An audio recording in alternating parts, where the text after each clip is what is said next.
Hey guys, welcome back to another episode of South by Sudvest. Going to do something a little different today, something I've never done before. First off, you may notice you're not seeing my smiling face, and well, that's because I didn't want to get in the way of what we are doing. We're going to recap the season. We're going to go through the team. We're going to lay the groundwork for what we're doing as we get ready to enter Season 2 for SV ELVERSBERG in the Zweite Bundesliga. And we start by looking at the season that went. Our signing of the season was Joshua Mies, apparently, 5.5 thousand euros from Holstein Kiel. He made 10 total appearances, did pot home 2 goals, and add an assist. I would definitely say that Paul Vonner was definitely the signing of the year, even though he was part of the team when we took over. On loan from Bayern Munich, 10 goals, 9 assists in 34 matches, all of them starts. Hugo van der Merch was absolutely excellent as a right back. He made 22 starts for the club, picked up 3 assists. Frederick Jakel was excellent on loan from RB Leipzig. Now, we probably won't be able to sign him because he's got another year on his deal with Leipzig, but we will see. Added 1 goal off of corner. Aaron Manu is going to be joining the team permanently. Got an A+ from the board on this one. Excited to sign him on loan, and a good deal. Very good value for the money. We have, as I mentioned in an earlier episode, re-signed him to a brand new contract. Made 13 starts on the back line. Really helped solidify things next to Jakel. Salif Cisse, 36,000. We probably overpaid a little bit. He only made 12 appearances. 2 of them starts. Did pick up a goal, which you saw, which we talked about in an earlier episode. Vahid Fajir on loan from Stuttgart. 4 starts, 17 of relief appearances. Was able to put home a pair of goals. Bobase Kante, the 20-year-old winger from Hoffenheim, he was just all right. Only with the 1 goal, he kind of phased him out later on. And Yannick Hauptz only made 4 relief appearances. Didn't really do much. Now, the transfers out, the biggest one was Thore Jakobsen. If you recall, 250,000. He got off to a really good start with the club, but unfortunately, we just needed to try to make things right financially. Now, most of this happened outside of us. We did send Kevin Conrad to Braunschweig for 50,000. He only made 5 appearances for them. Was pretty ineffective, so thank you very much for your money. And loans out, Sebastian Saftig. We did manage to make money on this deal. He made 13 appearances for Erzgebirge, picked up 1 assist, was kind of Lucas Pinkert wasn't really happy with his loan spell at Jan Regensburg.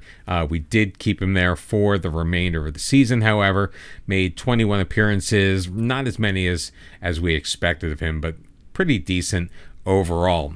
B- from the board with our mid-table finish, which is a little disappointing considering we were supposed to finish in 16th. Karlsruhe in that playoff spot on 26 points. We were able to remain safe by 17 points in the end. And remember, at no point in time were we ever in the relegation zone, even after week 1 when we drew Hanover 1-1 on the road.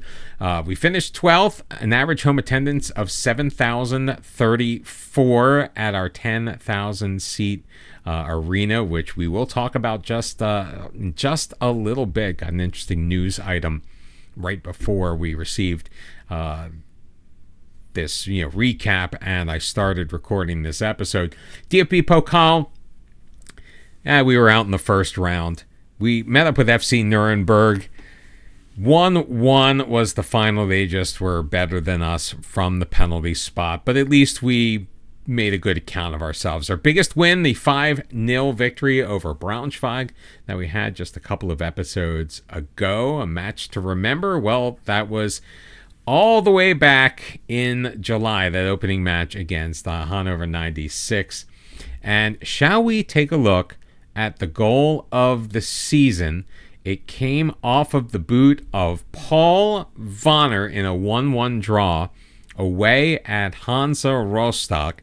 These are always, if I'm going to be perfectly honest, The goals of the season, I don't always agree with. This is the one. Vonner with a great first touch outside of his left foot past Kolke inside that far post. Okay, that was a pretty decent goal. Financially, we made $4.66 million in sponsorships. We did make over $9.7 million to be exact, for our position in the Zweite Bundesliga. So if you remember, last time we looked at the finances, we were about $5 million in the hole. Obviously, that was getting worse and worse as the year went on. We actually ended up in not so bad a spot. We actually have about $2.5 million in the bank right now. Top shirt seller was Yannick Rochelt, Sami Shaheen, Schnellbacher, Stock, and Feel, surprisingly. Now, Feel kind of fell out of favor late on in the season, wasn't even making the team. How did we line up? Well, it was in a 4-2-3-1. Christoph in goal. Neubauer, Sickinger, Jakel, and Fellhauser, with Sameh Shaheen and Derholz in the midfield. Stock at the 10, flanked by Rochelt and Vonner, all in support of Luca Schnellbacher, who ended up leading the team in goals for the year. Fans player of the season with a 7.1 average rating was Luca Derholz. We did sign him to a 2-year contract extension, so he's going to stick around for just a little bit. Paul Vonner was the young player of the season. Signing of the year, Joshua Mies, we talked about. The top goal scorer, as I just mentioned, Luca Schnellbacher with 10. Paul Vonner, 9 assists, led the way. Also picked up 4 Man of the Match awards to have the most on the team. And the most passes completed per 90 minutes, that was Aaron Manu, the 24-year-old center back we brought in on loan from RW Essen. Some records: most goals in the match, 2 for Rochelt. Most goals in the league match, 2 for Rochelt. Most assists in the season, 9 to Paul Vonner. Most clean sheets, Nicholas Christoph with 11. 8 yellow cards for Robin Fellhauer. We really need to work on that. Most league goals by a player goes to Kevin Coffey. He's got 66. And the youngest player ever for us, 17 years, 218 days, Paul Vonner. I mean, this is basically, we started off the season. And look, we have a manager timeline. So the interesting news item is the Ursa Farm Arena, where we play, with a capacity of 10,000, is not large enough for the Zweite Bundesliga. Apparently, you need to have a minimum of 15,000. So we are going to be sharing with Saarbrücken for the coming year.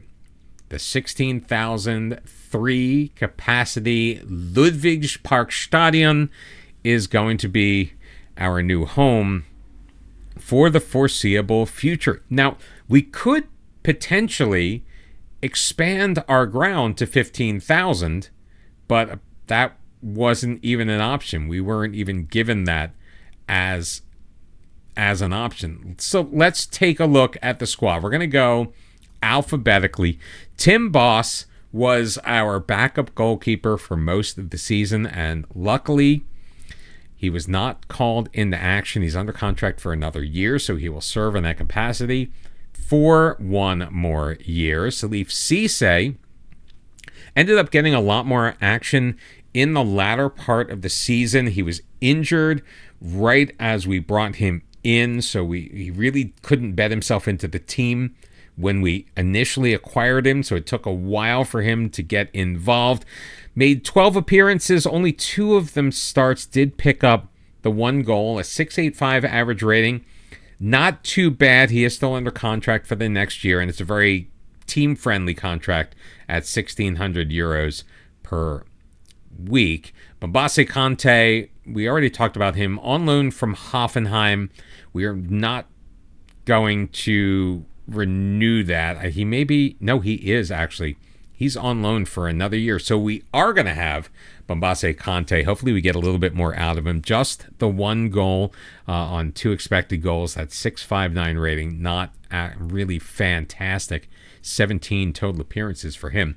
Marcel Correa, well, he's gone. We marginalized him from the team. He did make 4 starts fairly early on. Did pick up a goal. He was okay, but he really wanted to go out on loan for a permanent move. Of course, he let us know this after the transfer window was already closed, so he just caused problems. And at 35 years old, it is definitely time to move on. His contract is up at the end of June. Gabriel Darkowy, bit of a dark horse, came on late, made 5 sub appearances late in the season, picked up a goal. He was languishing on our second team because, and this is a fault of mine, star rating wise, he really didn't fit in. He's down 10th in the comparison of right wings for us. So I really didn't give him much thought. But I do get training emails from both our second team and the U19s, and I kept seeing that Darkowy was consistently training at like 8.5 and above. And I realized he's got some pace to him, decent acceleration. He's a pretty good dribbler, and he's got a nice passing ability as well. And he's 6 foot tall, which is always a bonus, even though his jumping reach isn't fantastic. I thought maybe he could do a job for us. And do a job he did. I think he was excellent in those 5 appearances. He did exactly what we needed him to do. So we have re-signed him. He is now under contract through 2028.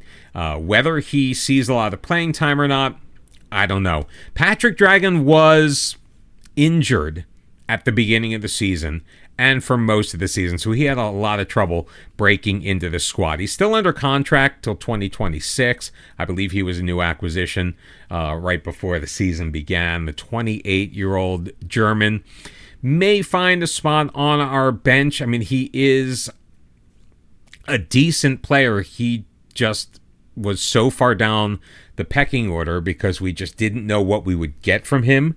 He managed to make 4 appearances, didn't really dazzle in any of them. Maybe he'll get a little bit more playing time depending on what we do with our midfield moving forward. Luka Derholtz, talked about him already, signed to a new 2-year contract extension at $4,000 a week, which is a bit of a pay bump. He was, I think, at $3,200 for this year. 26 total appearances, 18 of them starts, a goal and 3 assists, a 7.11 average rating. He picked up 2 Player of the Match awards. Did a great job in the midfield. 90% pass completion, 83% tackle completion, which is some issue we were having with our midfield. So it took a while to get him in. We were using him as a reserve number 10 for the longest time. But once we stuck him in to that midfield role in our tactic, he very quickly ingratiated himself in that spot. Vahid Fajir was a disappointment. I thought that we were going to get a bit more out of him. Only 2 goals in 20 appearances. He went without a goal for a long time now. Most of those were in relief, so give him a little bit of a pass. I thought that he might be able to overtake Lukas Schnellbacher, who, as you remember, was struggling early in the season, but sadly, that just did not come to pass. So his loan's going to be up at the end of the year, and we are not going to renew it. Manuel Fiel kind of fell out of favor. He was our primary backup on that right wing, and then he picked up an injury, and just Vonner ended up being healthy. We didn't have to replace him much. And Darkowy really stepped in to that spot. We played Bombase in that spot sometimes. So feel we kind of honestly forgot about him a little bit after he picked up an injury, which kept him out for a number of weeks. He made 16 total appearances, did pick up 2 assists, so he was pretty good when he played. Also an assist in the DFB Pokal on the single goal that we scored against Nuremberg. He is still a very good player, and he is still under contract till the end of 2026, so I think there's going to be plenty more opportunity for him in the coming year, especially if Vonner does not come back. He may be looked at as an option as our starting right wing. Robin Fellhauer kind of moved around. We started him off in the season as our right back, but then we needed to solidify the defensive aspect of our midfield, and he could play there as our ball-winning midfielder or a defensive midfielder. So we ended up putting him in that role when just the bodies were dropping. We saw a lot of injuries in our midfield throughout the year. And honestly, it worked out in our favor because Van der Merch ended up being a very good right back for us. We'll talk about him in a little bit. So Fellhauer spent most of the second half of the season in the midfield, and he did, frankly, a fantastic job. Made 25 starts, scored a goal, got an assist. Really did everything we asked of him, a 6.92 rating, which was absolutely fantastic. I'm going to switch this over here. Games played by position. So he did make 3 appearances as a defensive midfielder. That's when we were running with the 2DM system. Then once we moved the defensive midfielders just up to their starting position just that little bit, he ended up making 10 appearances there with a 6.81 rating. Still better as a right back, and that's probably where he's going to end up next season if we are unable to get Van der Merch back in the club.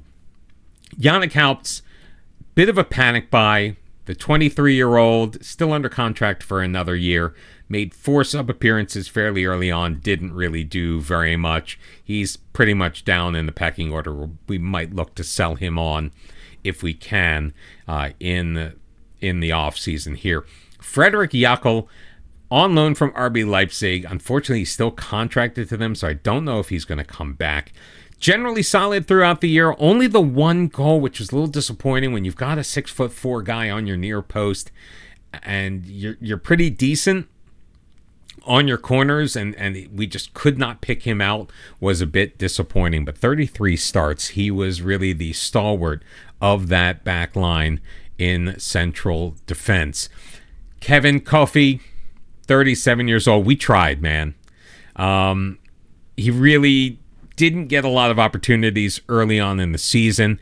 Maybe we should have started him over Schnellbacher when Schnellbacher was starting to show that he maybe wasn't the right guy for the job. I am a little concerned that maybe Schnellbacher is more of a 2-striker system kind of guy. Kofi got the 1 start, 3 sub-appearances, 6.49 rating. He's done at the end of the year. He was also a bit of a malcontent. Nicholas Christoph, our starting goalkeeper, was phenomenal. Gave up 43 goals in 34 league matches. So he played every single match, kept 11 clean sheets, which honestly, for a team that was newly promoted and expected to struggle against relegation, was absolutely fantastic. Glad to have him back for another year. Hopefully we can sign him to an extension. Florian Leyancourt got a lot of starts early on, then he got injured and was basically replaced by Manu. We're going to keep him around. He's around for another year. The 29-year-old Frenchman will get an opportunity in that rotation. Aaron Manu, we already talked about, joining us permanently on the 1st of July. Only for a couple of hundred. He's not really making a ton of money in his new contract. What are we going to be paying him? Right now he's making $575 a week. It's not showing me what he's earning. I think it's like $1,300. So it is a step up. Great positioning, decent tackling, 6'5", beautiful jumping reach. All he did everything we asked of him except for score, and that's fine. Dominik Martinovic only made 4 appearances throughout, most of them in relief. Again, just another striker we were trying out. Probably got the short end of the stick and maybe should have gotten some other opportunities. Again, if we go to a 2-striker system, maybe we'll utilize him with Schnellbacher. He's a decent player. He's got a lot of pace on him, and his dribbling, finishing, first touch are all excellent. We basically need to make more use of him. Joshua Mies made 7 starts at striker, or made 7 appearances, I should say, at striker. Did pick up a pair of goals, kind of kept the seat warm, and hopefully he spurred Schnellbacher on to being a better player.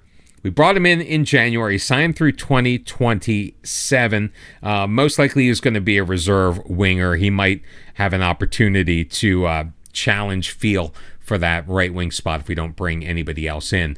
Mortis Neubauer, probably one of the best players on the club. Did fall off a little bit with the average rating, only at 6.8 overall, but that's pretty good playing as an inverted wing back, which is where we decided on it's what we settled on with the tactic once things started to really cook. Made 31 starts, scored a goal, 2 assists, took a lot of shots. We actually had to change his instructions. We had him on shoot more because he does have a good long shot.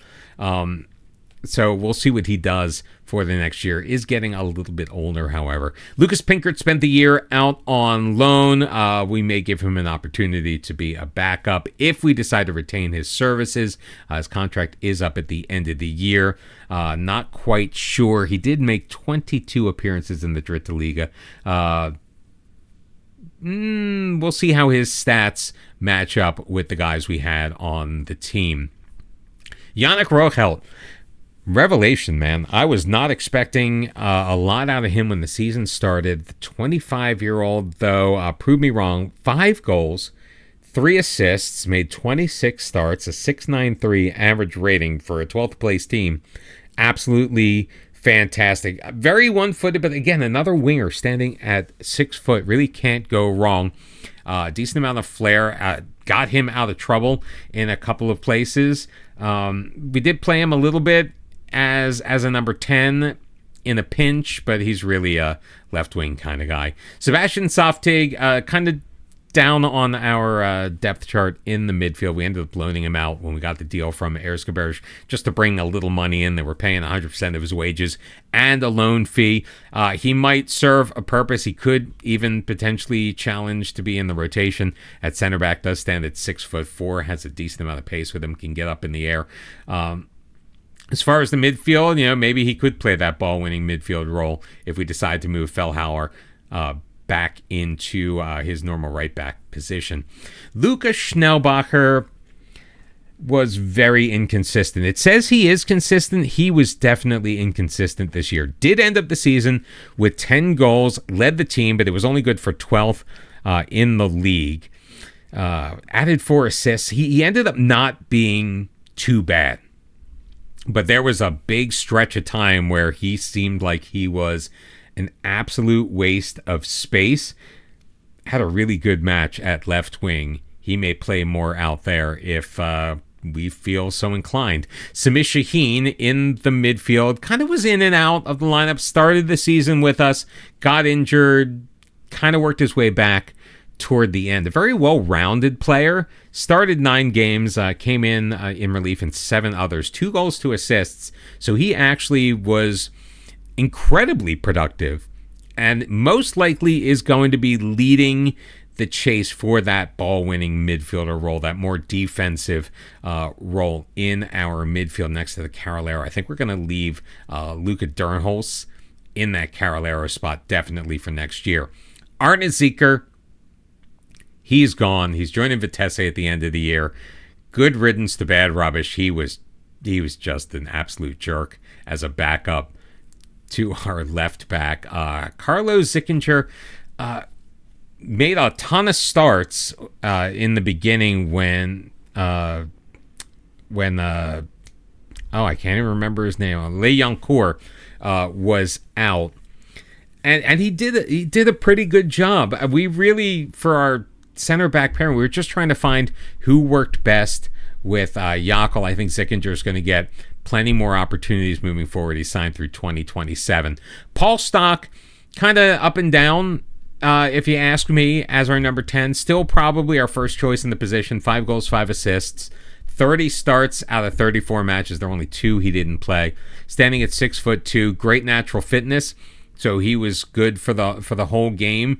He just kind of fell off a little bit. And sometimes, to be fair, his average rating didn't necessarily show exactly the type of player he was, because there were a lot of games where he put in a lot of work. Hugo van der Merch was excellent on loan from Cannes. Hopefully we can get him back, but his contract is not up. Fellhauer may be our starting right back for the next season. And Paul Vonner, saving the best for last. I believe he's last. The loanee from Bayern Munich, 9 goals, 9 assists in 33 starts. Just missed the 1 match because he was off on international duty. A 705 average rating.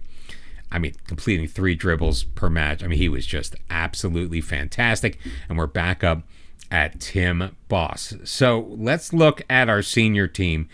We don't need to look at the goalkeepers because, frankly, we all know what that was. We only played one throughout. For our central defenders, I mean, really, I want to look at the heading percentage. Manu winning 76% of his headers, 79% of his tackles. He was just absolutely fantastic. Almost 3.5 clearances. He did lose possession a decent number of times. But as you see, as far as team goals conceded, we're going to take Zicker out of here. And Fellhauer never played as a central back. Of our center backs, it was Manu, Leoncourt, and Yakel who really led that way. Correa, almost 2 goals per match in the 6 that he played. So I definitely think that these two are probably going to get the majority of the starts, although Carlos Sickinger, he did play in the early going when we're still trying to find our feet, so maybe he could come in and do a job. Now, the central midfielders, forget about Aaron Manu. I want to look at the key passes, and Paul Vonner, obviously, far and away. Luka Derholtz, though, absolutely spectacular. Surprisingly, I mean, we'll take Paul Stock out there because he only played in the 10. Surprisingly, Salif Cisse, statistically speaking, 88% of his passes, almost averaging a key pass per match in very limited time, mind you. Remember, Derholtz started 18 matches, subbed in 8. Cisse started 2 and subbed in 10. Was actually above Samir Shaheen in tackles per 90. Obviously, Shaheen interceptions, though, so that really makes me believe that he is going to be our guy for next year. And I'd love to delve into a whole bunch of other stuff, but I think we've already talked our way into what our team is going to look at. In the Zweite Bundesliga, Karlsruhe did beat Sandhausen, so they are going to remain in the league for another year. Holstein Kiel go up as champions to the Bundesliga. St. Pauli also in the automatic promotion spot. Hannover 96 was in the relegation promotion playoff against Bochum. Bochum will retain their spot in the Bundesliga, which means Hannover is back in the league with us as well. To the surprise of no one, Bayern Munich, the champions of the Bundesliga, 12 points over second place RB Leipzig. Borussia Dortmund and Bayer Leverkusen joining Bayern in the Champions League. Augsburg and Borussia Mönchengladbach in the Europa League. Freiburg making it into the Europa Conference League. Wolfsburg and Darmstadt will be joining us in the Zweite Bundesliga.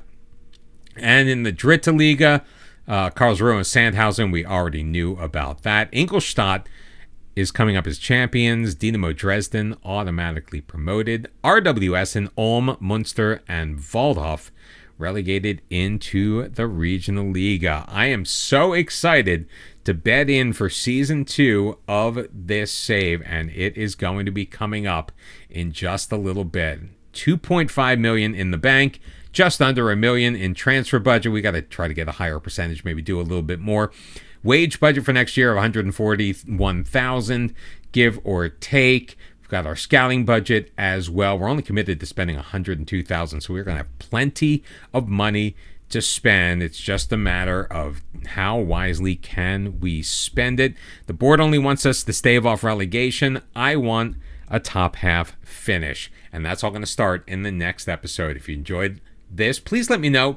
Let me know in the comments if you like doing this, if you want to see more of this kind of thing, what you may want to see in these kind of recap videos. I definitely want to know that. Obviously, it's a little longer than one of our normal videos, and I am kind of flying by the seat of my pants here. If you did enjoy this, though, make sure you give it a thumbs up. Subscribe to the channel if you're new, and come on back for the start of Season 2. I will see you next time. Until then, bye-bye.